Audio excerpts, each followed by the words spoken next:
भरुआ के तीनों बहिनिया संजय भरुआ के तीनों बहिनिया तीनों से तीनों खिलाड़ दे संजय भरुआ के तीनों बहिनिया तीनों से तीनों खिलाड़ दे संजय भरुआ के तीनों बहिनिया तीनों से तीनों खिलाड़ दे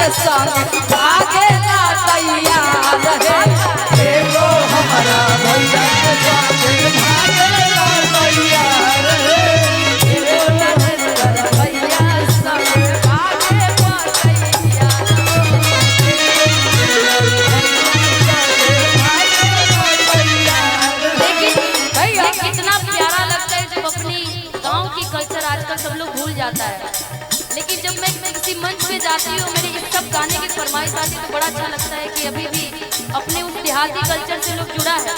साथ ही साथ औरतें कहती हैं क्या क्या बहुत बाकी भैया नगेंद्र चाचा जी को बात करके बाद और क्या अंगना हिले दुआरा हिले चौका हिलेला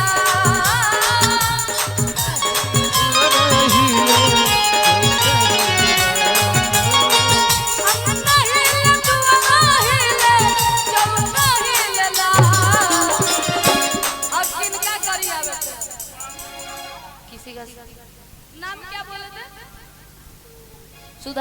सुधांशु के बहिन चुमावा सउन कर लौका हिलेला सुधांशु के बहिन चुमावा सउन कर लौका हिलेला लौका हिले पलिया हिले आवा हिले पलिया हिले छपरा हिलेला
इस गाना को जब मैं गाई थी उस टाइम मुझे लगा था कि भाई बड़ा अश्लील है, क्योंकि बड़े छोटी उम्र में ये गाना गाई थी। लेकिन बाद में पता चला कि अपनी देहात का ये गाली गीत है। बाद में डिमांड जब आने लगा कैसे कि सावन मासे समधी का है नाया सावन मासे समधी का सावन मासे समधी का है नाया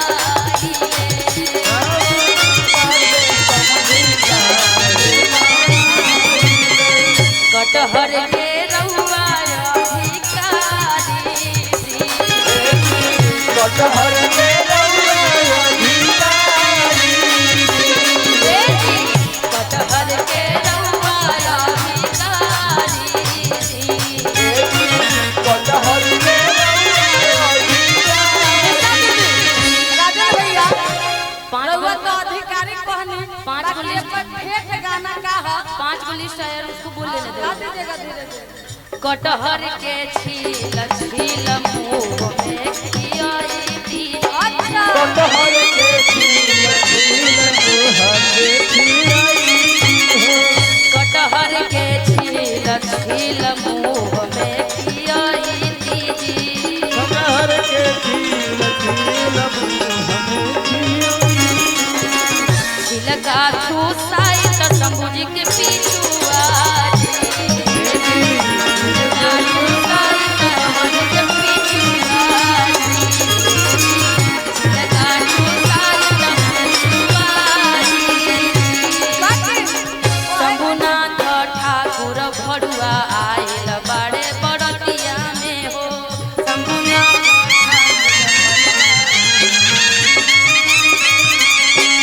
अवधेश पांडे भरुआ आइल बाड़े बड़तिया में हो।